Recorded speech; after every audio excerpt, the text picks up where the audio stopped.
د فرض منځونو اخري 2 رکعات چې دي یا لکه کم چې 3 رکعات دي د ماښام نو د ماښام د 3 رکعات او د ماسپښین ماسخوتن او مازدیګر د فرض منځ 3 او 4 رکعات دا تش دي او دا دوړمبي رکعاتونه دا ډک دي. نو که چا داسې وکړله چې د ماښام 3 رکعات دا یې ډک وکړو یا د ماسخوتن یا د مازدیګر یا د ماسپښین د منځ 3 یا 4 رکعات یو ډک وکړو یا دواړه نو دې سره سجده سهوه نه واجبېږي.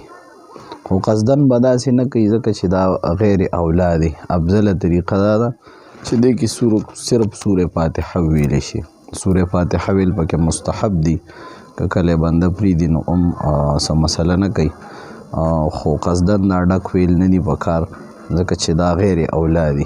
افضله طریقه نه ده. نور که چا ووي نو سجده سهوه ورسره نه واجبېږي. د ماښام 3 رکعات ډک کول یا د ماسپښین یا د مازدیګر یا د ماسخوتن د فرض منځ 3 یا 4 رکعات یا دواړه رکعاتونه که دې کې چا سورې فاتحې پسې نور تلاوت وکړو 3 واړه آیاتونه وي یا یو غټ آیات وي یا یې صورت وي نو دې سره سجده سهوه دا نه واجبېږي او سجده سهوه په دې بنده باندې لازمه نه ده.